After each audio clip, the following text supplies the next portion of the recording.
So this is week 6. We'll be heading into week 7 pretty soon. So we're rolling right along.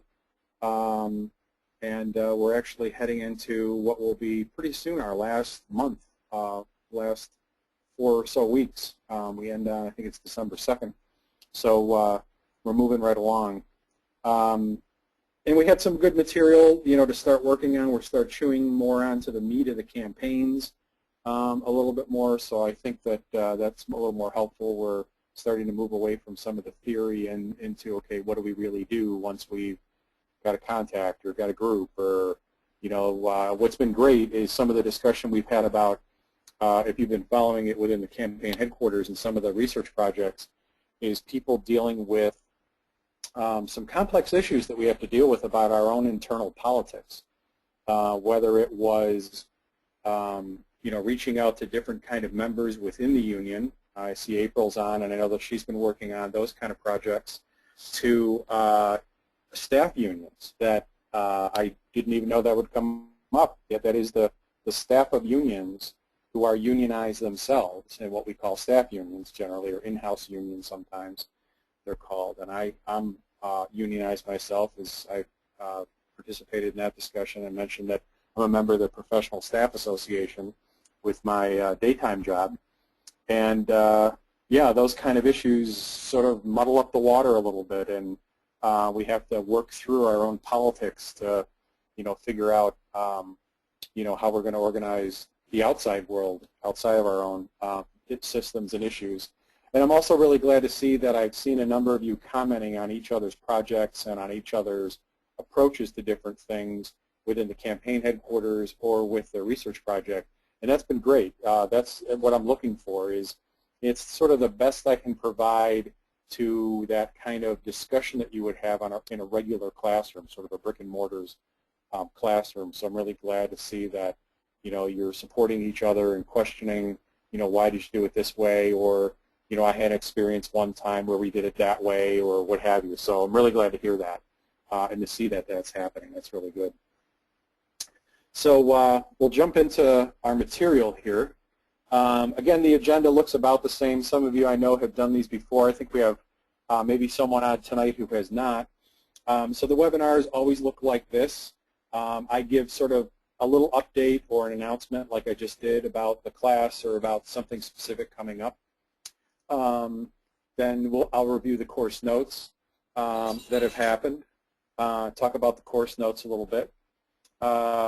I'll talk about any group work that there has been and the kind of work that has been involved with group work. There will be some time for any of you to ask questions that you might have, and I'll explain how that works. And then at the very end, if there's some time, if anybody has any announcements or anything they want to share with the group, or if I have any resources that I found that I thought you might be interested in or might be helpful, I share that as well. So that's pretty much the way that these webinars are set up. If you have a question at any point during the presentation, even before the formal question period, if you look at your control panel, there is a little plus in front of the word questions. And you just click on the plus, a panel will open up, and there's a place where you can type in your question. I will see that, and when the time for questions comes, I'll open that up and I'll read your question to everyone, and then I'll answer it. So I would just ask that you kind of keep it brief for the interest of time. And if you have anything longer that you need to ask me about or more complex that doesn't really fit in this format, then just send me an email at patdomerats@yahoo.com, and I'll be glad to answer it in more detail. So week 6 course notes. We talked, the course notes that I left you, there were a number of links to articles. And the articles, one from a business publication about why unions are important. And it talked everything from their economic value to how they are important to individual families, to sort of broader society. And there was some economic data that followed that that we may have heard about before, and hopefully you have, about when you're in a unionized environment that overall both non-union and unionized workers do better financially and socially. If you look at the links between the middle class in general doing well, and its decline of late, that it's mirrored to the same graph of the decline of the number of unionized workers. So it talks about those kind of issues. What I want to do tonight is to build on that, and it's more about how do you deliver that message, how do you get into that discussion when you're with a worker, or whether it's at work if you're a coworker, or whether you're prepping an organizing committee member who's going to be talking to workers, prepping them on how to have these kind of talks, or whether you're doing home visits and you're at somebody's front door having this conversation, and inevitably somebody says, well, you know, my great-grandfather got screwed over by the union and I don't have any use for him, or, you know, my church tells me that I shouldn't be involved with the union, or I heard that they're just run from people in Washington and big labor and, you know, all the stereotypes that, you know, folks like Glenn Beck and, you know, conservative talk show types like that like to yammer on about. So I want to talk about more about, you know, what's the reality of, okay, you've got some material in the course notes that talks about the technical argument, but how do you actually have that conversation? And I think that's really where the organizing happens, and that's really where that thing that I called union happens. Again, not the union, but union, the connection between workers, yourselves being workers. So the most important thing is to be positive and to be excited. I mean, hopefully you're doing this stuff and you're taking this class primarily because, I mean, out of interest naturally, but if you're a union person, you're doing it because you really believe that this is something bigger than yourself that really makes a difference to your local community, to your workplace, and ultimately to broader society, that, you know, people having affordable health care is a really good thing. People having wages where they can pay a mortgage or rent, or they can, you know, buy a car, whether it's used or new, or help a kid into college, whether it's community college or, you know, for a PhD or anything in between, you know, that we can grow as a society, we can support each other in a cooperative way. It's a good thing. You know, that's why we're doing this. And we can work safely, and we can be healthy while we work, and all those kind of things.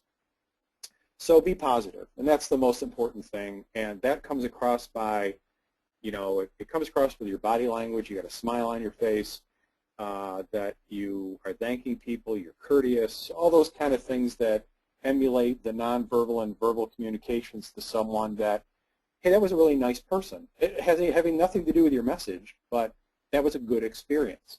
That alone makes a big difference. And even if they don't join with you, and I'll explain that in a minute, but even if they don't sign a petition if you're offering one, or a membership card or an authorization card, even if they don't sign them, they may go away with a really positive experience. And that's true with even things like grievance handling. I've taught grievance handling workshops in the past, many of them. And one of the things I talk about is I don't care if they're a member or an agency shop fee payer or, you know, what have you. Treat everyone the same, not just because legally you have to, but because it's the best way you can have somebody join the union who's not a member now, is to actually walk the talk, actually do what you say you do. You treat people fairly, you examine the facts of the case, you communicate with people openly and honestly, you advocate earnestly on behalf of people when they have a good case, all those kind of things. And I've had a number of members over the years, very early on when I was a shiny new rep back in the mid-'80s, who would say things like, you know, I never really thought much about the union, but I was really impressed with how all of you handled this case that I had. And they ended up joining the union.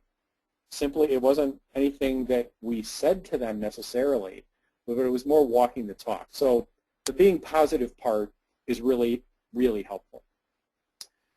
It's important to talk about the positive attributes of the history and achievements of your union and of unions in general. So if you're representing, you know, local XYZ or Union X, whatever it is, talk about the positive achievements that have happened. And hopefully there's some, if you're handing them like a brochure or a leaflet or whatever it is that they can take with them to read and follow up with more on their own time, hopefully there's a little bit of something in there about who the union is, you know, both the larger union you're involved with, as well as specifically your local group that is looking to organize.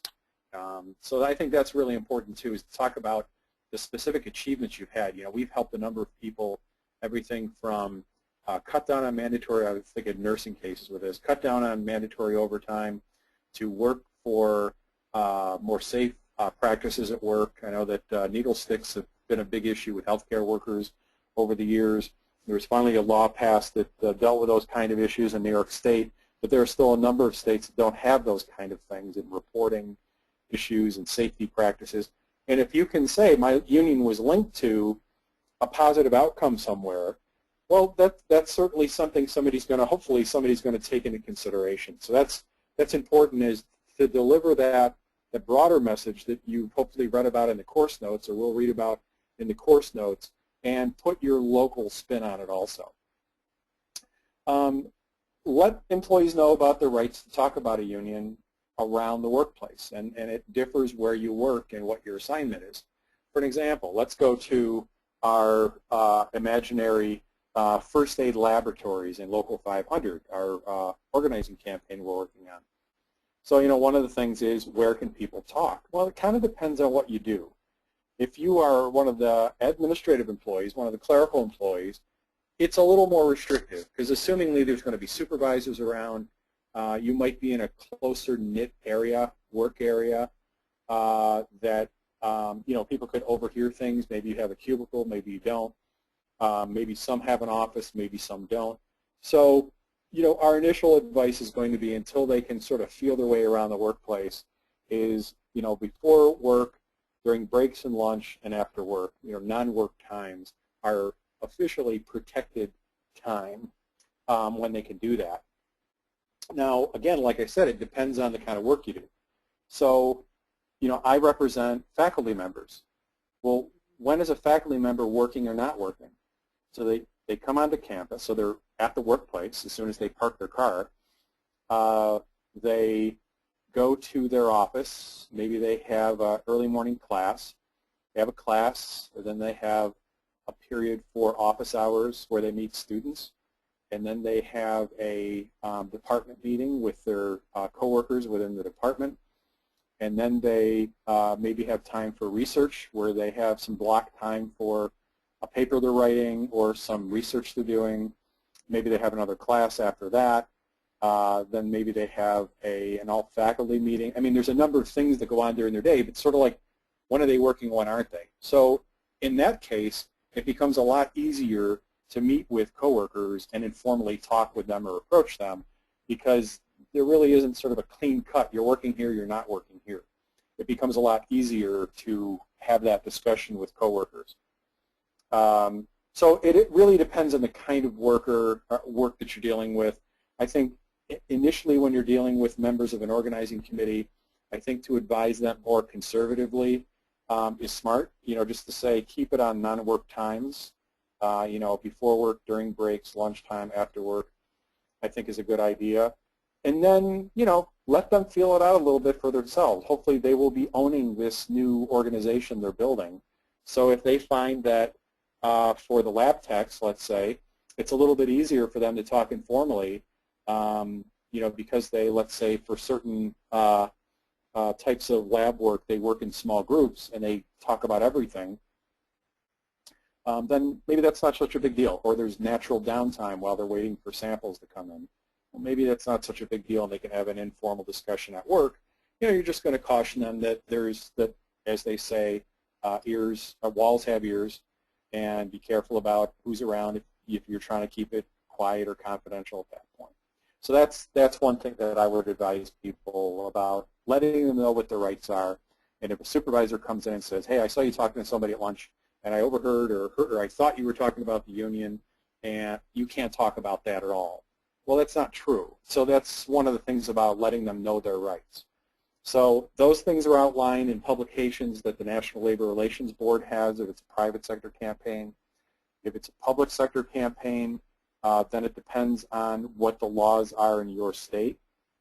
In New York, for an example, the Public Employment Relations Board, there are clear-cut rules that the Public Employment Relations Board has about union organizing and what employees can or can't do, and that's outlined in the Taylor Law, which is the labor relations public sector law we have in New York State, etc. So let people know what their rights are. You can put a little brochure together. We used to have these little like 3x5 cards. They were smaller cards that would list what an employee's rights were, and we would hand them out with the union's logo and with a phone number that they could call in case they had questions or in case there was a problem, that they can get to somebody right away. That's going to be a good idea too, so people can toss in their wallets or their purse and be done with it. Be personable. Personal. That's really important. Is everybody, one of the things that I used to do when I used to do sort of welcome to the Union 101 training with really new workers who were in new member orientation programs, I would ask, you know, what was the reason you came or became a union member? Was it because you had to, and we call those people prisoners because they didn't have a choice in the matter, or were they volunteers? They wanted to join for some reason, and if you were a volunteer, what was it about the union that had you join? In some cases it was somebody asked them. That's most frequently the answer. Some was family history. That was my case.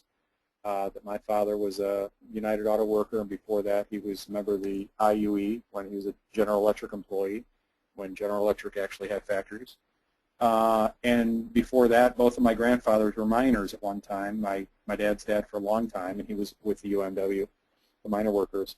So everybody has a story, and if you're organizing workers that are in your sector, like your public sector county, let's say, and you're organizing employees within a county, then you have some natural affinity that you can share. And it's not to say, you know, sort of my story is more important than yours, but it's more to show a connection. And that's really the most important thing you can do, is to show the connection. Be truthful and complete about your union's shortfalls. So if you're a Teamster, and I have lots of friends that are in the Teamsters, but if you're a Teamster and somebody raises Jimmy Hoffa, or I've done training with Teamster locals that were just released from federal trusteeship, not internal trusteeship, in where the union places itself. It replaces the officers and puts somebody temporarily in charge of the union until it can be straightened out, the local can be straightened out. But where the Justice Department does it, I've had those people that I've done training with. And they have to be very honest that, yep, we went through a very painful time when we had some bad people that took over the union. And it was not done democratically. It was not anything we wanted. And luckily, with the help of, you know, either our international or the Justice Department or what have you, we were able to take back our union. And this is the kind of union we have today. So you don't run away from it if indeed you have a past that, you know, makes you kind of shuffle your feet and then your cheeks turn a little red when you're talking about it. That's okay. It's part of your history. And I would, if somebody brings it up, I mean, obviously I wouldn't print it on the front page of your brochure, but if somebody brings it up, and certainly the other side's going to bring it up, especially if they have a well-paid consultant, they're going to say, I was looking at SEIU for an example. I was looking up a particular local, and I stumbled on an anti-union firm that had a whole listing of all the strikes that SEIU has had since 1994, and by local, and who the employer was, how long the strike was, and how long, as they put it, the public or their customers were without service. And obviously, it was a piece they were using to say, this is the kind of union this is, you know, sort of broad brushing everyone as you're all bad because look how many times they struck. Now, I knew what some of the locals were, and some of them, you know, that far back, merged with other locals. I mean, it was so different. The leaders are gone. The circumstances have changed. But it is what it is. And those kind of issues you're going to have to deal with at some point. So be honest about them. Explain them. You don't have to go in tons of detail, but basically say, like I said, yeah, you know, we went through a difficult past, and that was then, this is now. We're a different kind of union. We're grassroots, small d democratic, and we want you involved because it's your involvement that's going to keep us on the straight and narrow, and that's why I'm involved in it. You know, sort of mixing the personal with that as well. And again, that, what I just said, promotes union democracy, is the idea that we really do own this. I know everybody likes to paint this broad brush of big labor, and back, I guess it was probably during, I don't know if it was maybe during the Reagan administration when he started using the term big labor, started catching on. There used to be buttons, I may have one here at the house kicking around somewhere, that said, I am big labor. And, you know, you'd hand them out to all the members to show that it's all of us. It's not, you know, one person. It's not Rich Trumka or any one particular person, but it's all of us working together. And without all of us, you know, there is no movement. There is no union. So I think that's important too, is to promote union democracy as an answer to some of the other things about shortfalls, and as well as, you know, how would we go about negotiating a first contract? Well, one of the first ways we do it is to build a strong organization right from the get-go, and that's why I'm here at your door, or that's why I'm in the break room, or in the parking lot, or, you know, wherever you're having that quick conversation. So that's kind of my thoughts on some of those issues. So when you're talking to workers about a union, and this is really important because unions, you know, and they frequently use their own members, and I used to do that too when I was doing full-time organizing. I would use members who were on a break, or, you know, if they weren't working during a summer, if they were teaching, I would use them as volunteers. And there would be staff who would be assigned to do different tasks as well. They have to be trained. So when I use the term organizer from this point on, it'll be staff or volunteers. So they have to be trained about the positive reasons to join a union. Because one of the things I learned early on is I made an assumption, which was a really bad thing to do. And the idea was, I thought because this person was a union member, that they knew the reasons, the positive reasons, and the history and all that sort of thing of the union. It turned out they had, you know, joined because they had to in that particular workplace. And they just thought that this would be sort of an adventure, a good thing to be involved with. But they didn't really know a lot about how to discuss unions with people who had no union and had no union background. And the generation that is in the workplace now, the younger generation, is the first generation in our lifetime, definitely, but maybe even longer than that, that has no family history of unions at all. I mean, many of us, I'm 50, and many of us, you know, can talk about, you know, our fathers or grandfathers or what have you, or people we knew that were close to us, or other relatives that were members. They have no one, just because of, you know, the size of where unions are today. So those are things we have to deal with, and not blame people or say, well, they should join. They are where they are, and that's fine, and that's who we're going to deal with, and that's who we're going to start with, and that's fine. The first thing we do is we make sure that the people that we're going to send out to talk about this campaign know something about a union, know the positive attributes, know the history of the union, and you know, make sure that they know your local. If you're organizing on behalf of a local or a district or what have you, make sure that they know something about it and who the leaders are, and you know, actually have read the material that they're handing people so that they can speak to it without, you know, taking it back from the person and reading it over and, you know, sort of looking like they don't know what they're doing. Again, that positive attribute is really important. Use personal experiences that you have had to show empathy and to make a connection. So if somebody's talking about a safety issue and you've had a background with an unsafe work practice, you can say, wow, you know, I have an idea of what you mean, and I feel bad. The difference is that we had a safety committee, and I went to our union chair of the safety committee and told him or her our issue, and they took it to management, and the issue was resolved successfully. And it doesn't always happen that quickly or right away, but at least I have someone I can go to that I know them, I know they're in my corner, I know they're a union member, and that they got their position because of their involvement with the union. They get training, they have resources, they know what they're doing, and that's why this is, you know, really important. And there's that potential that we have down the road to have a safety committee here, so that the kind of things that happen to you and your coworkers won't repeat themselves again. We can actually fix these kind of problems. So you're doing two things. You're using your personal experience to empathize. Wow, safety issues suck at the workplace, and I've dealt with them myself, and You know, you're not doing it to one-up them, but just to say, I get it. You know, I understand what you're going through to an extent. And then you do it to make a connection. Let's work together to make sure that doesn't happen again. And here's how we can do that. So use the personal experiences to try to make that connection. Don't argue. Always be respectful. Another brief story. I apologize if these are old.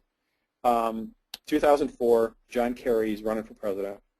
And I'm in Toledo, Ohio. And, you know, Toledo's in the middle of everything. You know, they have pretty conservative churches out there, but they also have unions, and it's blue collar, and it's not, and it's an interesting place. I was knocking on a lady's door, did a quick size up of the situation. I saw a very young child. You know, this lady was in retirement age that I approached at her door, and I saw a mobile home, you know, that was in her driveway, and someone that looked like it could be like maybe roughly her daughter's age was next door, and the little kid who was running around, that was probably 2 or 3, was running between the two women, the two houses, and I got into a conversation of who I was, why I was there, why I thought it was important for working people, and the little kid ran over and I said, "Who's your friend?" That's what I call little people. "Who's your friend here?" And he said, "Oh, this is my," you know, she said, "This is my grandchild, and this is my daughter," and I said, "Hi," and she started going into the circumstance where there was a relationship of some sort, and the daughter had her child, and the guy was not to be found, and so they found themselves on the verge of retirement. They bought the mobile home. They were all ready to do the traveling that, you know, a lot of people think about when they retire. He's an iron worker, union guy, and, you know, they're economically now not where they thought they would be, because now they're basically, you know, her daughter was not well off economically, and there was not child support coming in, and, you know, they had another mouth to feed, and yeah, they were in a tough position. So I empathized with them, and I immediately started switching over to economic issues. Like, this is why, you know, this campaign is really important for all of us, and I started going into it. And she started saying, well, my church is telling me to vote for Bush, but the union's telling me to vote for Kerry, and I don't really know what to do. So I knew, stay away from social issues. That was sort of my cue. Conservative church with George Bush, W, and just don't get into those issues. So I kept on the economic road. Everything was going great. Her husband came home. He joined the. It was actually a great moment. He joined the conversation, and then what happens? My coworker, who I could strangle, walks in, hears the conversation, and immediately jumps into social issues right away. And I lost her. And I was just like, when we walked away, I was like, "What did you do?" Well, she started talking about abortion and that's not right. And it was just like, we're not campaigning as union people about all of those issues. We're campaigning based on the issues that can help positively persuade people to our candidate. You know, being truthful and giving persuasive argument, et cetera, et cetera. And she was there. She was going to pull the lever. So, again, don't argue. It's a bad thing to do. The person may not sign, you know, the petition or the authorization card or the membership card right there, but they need to see you as a positive representative of that union, because you may put that person down on your checklist that you'll have from your visits, and you may put her down as, a lot of unions use like 1 through 5. 1 is a hard supporter, sign, definitely pro-union. 5 is don't bother again, hates the union, no way, no way, no way. And maybe this person was a 3 or a 2, depending on how the conversation went. Well, that person's going to get another visit. They didn't sign a card, but they're positive. So let's go back at another time.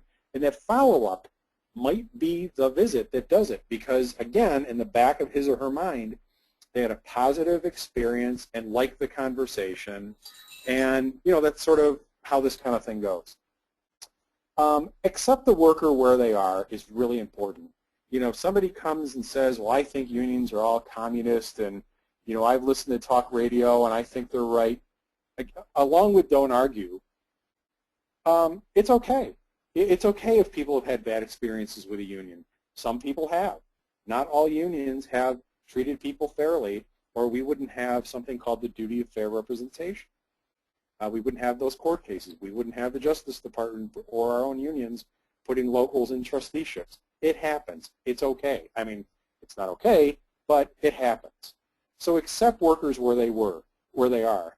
Can't get frustrated with young workers because they don't come to a union meeting because they have not had a background in unions at all. They don't know what they are. They have no idea what they are or what they're for. They think it's something that like their grandfather had. You know, it's just because they keep hearing, you know, these messages on media and other places that are like, well, you know, we had a lot of industry, it was good and they were important, but we don't now, so we don't need them. And, you know, it's okay. That's where the person's starting. That's fine. And then you just go back into, well, I appreciate your point of view, but have you considered some of these things? And then whatever your argument is, you talk about that, you know, as people have more technology, and you're right, we're not in factories like we were. We're more in either independent circumstances where we work from our homes or, you know, out of a car or maybe in office sometimes or maybe all the time, you know, et cetera. And you just say, wouldn't it be great to have a sense of community where we could be together to talk about various issues or for social reasons or, you know, and talk about the things that your union does that are positive and bring people together and solving problems is a big piece of it. It's not about, you know, people are, well, do I have to strike? You know, well, what if we don't get a contract right away? Well, you're probably not going to get a contract right away. I mean, that's not all that typical that you get a contract right away. It's part of the strategy of a lot of employers is if you get certified as the bargaining agent, they're going to make it living hell for you to try to get a first contract. That's part of the deal because you only have in the private sector and in most states for public sector, you only have the sole and exclusive ability to represent those workers for 1 year in most cases. So they'll string it out for a year or more, and then they'll try to decertify, you know, take the union representation right away from the bargaining unit. It all starts with these simple rules: positive, truthful, upbeat, use your experiences as one of your tools, show empathy where you can, know what you're talking about, read your materials, learn.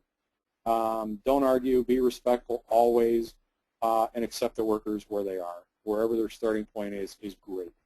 Be positive about it because, you know, they are where they are. You were somewhere else at one time too. You thought differently about something in your life than what you think about it now because you were educated, you met some other people who have different point of view, etc. They're the same way, except you're the one that helps them to focus their efforts in a positive way towards building a bargaining unit. All right, so that's course notes. Group work. We will have a little bit more coming up with First Aid Labs. I commented a couple hours ago on the work that you've been doing with the scenario as it's been progressing. I don't really comment on it until later in the week because I want you all to have an opportunity to take a first stab at some of the scenario that has been presented and some of the questions, that you have to resolve, and then I'll sort of throw my 2 cents in. But you all did a real good job this week of having a sense of, okay, what do we do next? So that was really good to see that pretty much across the board you had some really solid ideas of what you could do for next steps. And then the campaign will be progressing next Monday with some more scenarios and a few more, okay, now what do we do now that we're at this point? And again, feel free to look at each other's postings and make some comments and build on each other's activities. I mean, you know, you can say, you know, person X said this, and I agree with that, and, you know, it's your own posting, and you can say, along with that, my next step after we do what was suggested by this person would be these things. So you can kind of build on what other people have suggested as well. So nothing new to comment on. You can take a look at my comments on the campaign headquarters that I posted. But you guys did a real good job, and I think you're really touching on about you know, the key points of how do we start to connect with people, how do we find out who they are, how do we find out what's a reasonable bargaining unit. Even if you may or may not be making those decisions yourself, you at least have some background into what it means and why are they put together like this, etc. Midterm exam. Hey, how about that? We have a midterm exam. As I said last week, that could be either a Halloween face or it could be the evil instructor, giving you a midterm exam, one or the other. They're available now, and they're on the assignment page. And if you go to the bottom of the assignment page, you'll see the midterm. The instructions are right at the top of the midterm, so you can read them. They're pretty basic. I am looking for detail, so I'm not looking for like a one-sentence answer. I'm looking for you to think about it a little bit and apply what you learned already. If you do use any materials we've learned, or if you use any of the textbooks, if you quote from anything, any sources outside, please make a notation of where you got it from. Put some parentheses that say, course notes from this date, or make a citation for a textbook that you took it out of, or what have you. Just to get in the habit of citing those things when you're doing coursework. Midterm is due back to me next Monday, November 4th by 5 o'clock. I usually try to have your grades back to you within a week, best I can. I think I'll be able to hold to that. I'm doing a little bit of traveling for my day job next week, but I think I'll be able to do that.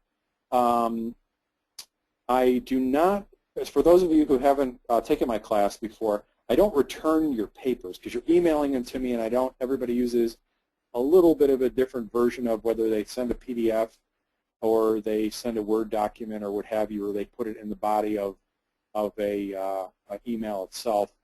So I don't necessarily have the ability easily to send it back to you and to mark it up like I would if it was a paper to mail back. I don't do that. But what I'll do is I will give you your grade, and then when I know that everybody that is taking the midterm has it handed in to me, I will send an announcement out, and I will put in what I was looking for from your work, what answer I was looking for in essence. And then you can compare it to what you did, and you'll see the various points of how I graded you, the way I graded you. It's all out of the materials you have. It's out of the text readings that we have to date.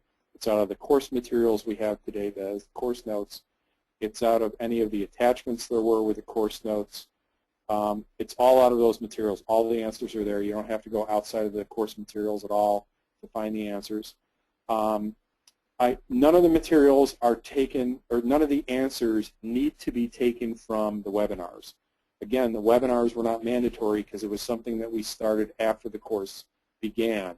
But certainly they can enhance things, because I give a little bit more detail. So if you're not sure how to answer something and you think the answer might be in, week 3's materials, let's say, then you can go to the webinar on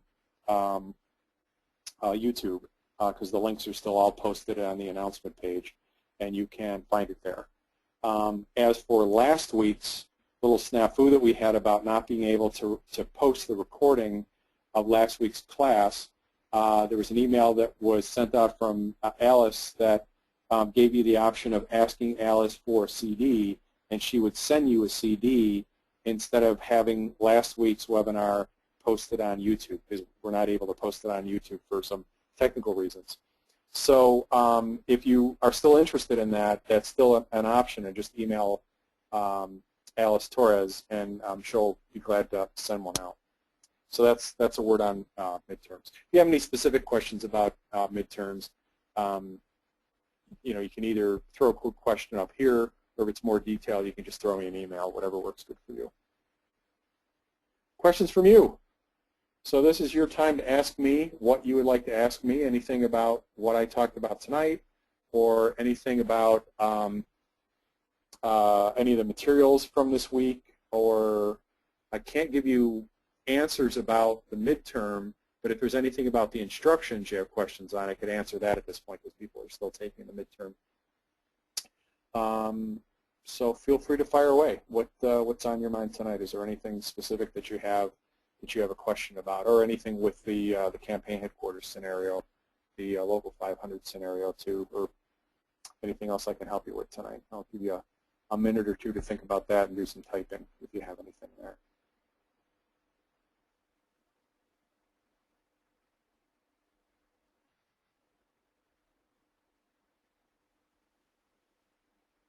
I'm not seeing anything. So maybe you're set tonight. So I'll set that aside. If you're still typing, feel free to continue on. And if you're not, then that's okay too, because maybe you just don't have a question this week, and that's okay. All right. So the next one is good and welfare. Is anything going on that that you want to brag about, or that you want to just mention? Just for the good and welfare of the other students that are on the webinar tonight. Anything happening that you like to talk about? Feel free to do the same thing. Use the questions function to just type that in, and I'll see that you've typed it and go from there. In the meantime, while you're doing that, I just have one thing that you might be interested in. They have a website and they have a Facebook page. It's actually pretty good. It's Workers Independent News, and it's laborradio.org, and they have both a podcast of a pro-labor radio show. It's a podcast version, and then they have sort of headlines of their own of different things that are happening in the labor movement, primarily within the U.S., but sometimes they'll have some things like what's been happening in Bangladesh with factories either burning or falling and killing workers, so that we can have cheap Walmart stuff. They'll have information about that too. So that's just a resource that if you're looking for more material for like a local newsletter or to just educate yourself, that's an option too. All right, we have a question. So let me get to the question here. April is asking. Hi, April. I find it sometimes hard to explain to members why dues go up from year to year. Wow, yeah, that's a good one. What are your thoughts of how to counter that? And that's an issue too. With my union, with NYSUD, we have it built in where, with few exceptions, there's a small increase every year, so there's not a jump. I know with CSEA, I remember that's April's union, and I was a staff person there. I remember what they would do from time to time. It's a great question, by the way. What they would do from time to time is they would have these no dues increases for like 2 or 3 years, and then there would be this jump. And when there was this jump, that's where people were like, wow, like where'd that come from?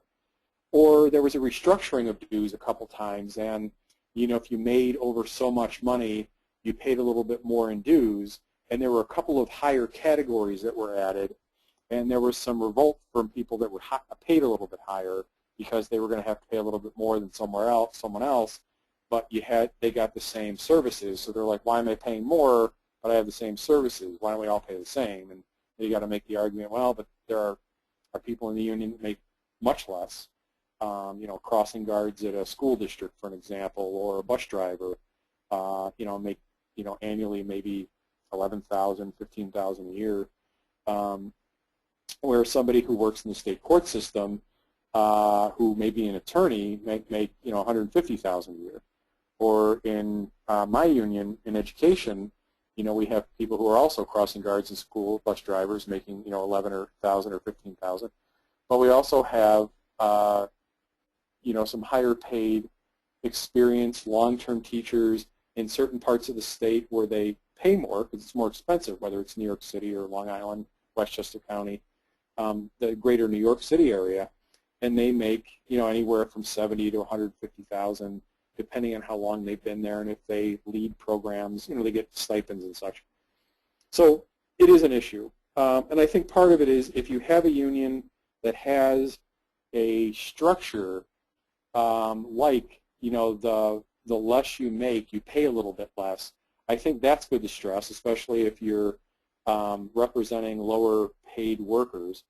I think another thing to do is I used an organizing strategy that worked for me because my union let me do it, and it depends on your union if they'll let you do it.